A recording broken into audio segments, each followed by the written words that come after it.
The 2017 Mercedes-Benz GLS-Class marks a significant, mid-cycle upgrade for what was previously new as the GL-Class, as part of a nomenclature change sweeping the entire brand. Each of the German luxury makers' sport utility vehicles has received new badging and a full or partial makeover to bring the lineup into more obvious parallels with its sedans, so this large, three-row SUV becomes the GLS, to align it with the largest S-Class sedan, hence the S in its new name. It might not be the S-Class of SUVs yet, but it's close. It's essentially the same size and the same package as before, but the largest utility vehicle in the Mercedes-Benz lineup gets some significant updates, including new front and rear styling, new infotainment features, updated cabin appointments, and new 9-speed automatic transmissions. There are 3 powertrain options, 2 gasoline engines, and an even quicker AMG GL6 performance model at the top of the lineup.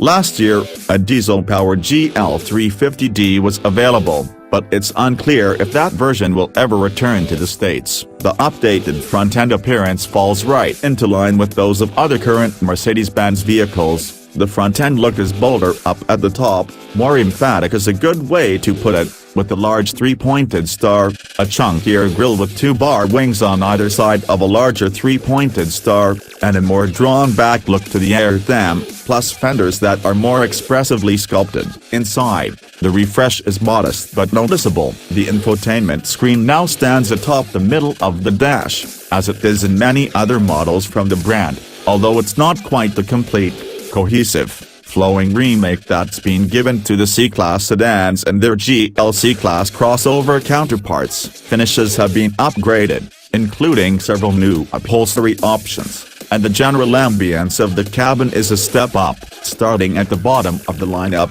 the entry-level model is a GLS 450, with a twin-turbocharged 3.0-liter V6 producing 362 horsepower and 369 pound-feet of torque. The GLS 550 is the higher performance option, and it makes 449 horsepower and 516 pounds-feet from its 4.7-liter twin-turbocharged V8. Serious driving enthusiasts who want a practical 3-row utility vehicle in the garage will go for the top-performance GLS 63, with the 5.5-liter twin-turbo V8 making 577 horsepower and 561 pounds-feet. The packaging of the GLS carries over from the GL. Either SUV is one of the few that provides real, adult-size seating space in all 3 rows, although that 3rd row can require a bit of agility to get to. In front, passengers can ride on ventilated seats with the massage function.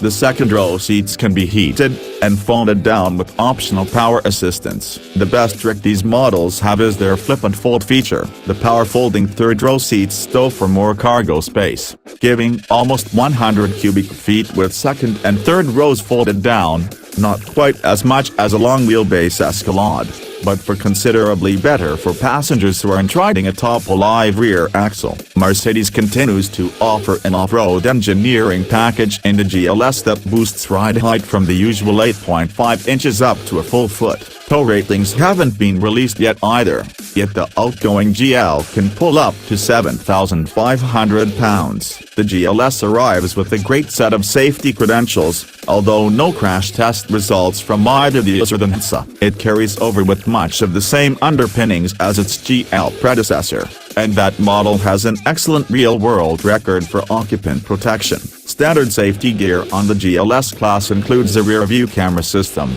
pre-safe, attention assist to help warn you if you're drowsy, and a full suite of airbags and stability controls. Options include blind spot monitors, an active lane keep system that actually steers to keep you in your lane, hands on the wheel, though, and a pedestrian detection system with automatic emergency braking. A heated adaptive windscreen wiper system should help give you the best visibility in winter weather, too. Standard features across the GLS lineup include remote start, cruise control, a power driver's seat with memory settings, a power tailgate, and power folding side mirrors. Prices and final options packaging will be announced closer to the date the GLS starts to arrive at dealers. Now pegged for late March 2016, the company has hinted that it may add a Mercedes-Maybach version of the GLS class, but such a model hasn't yet been announced. Unlike the Mercedes-Maybach S-Class, whose wheelbase was extended beyond that of the longest S-Class,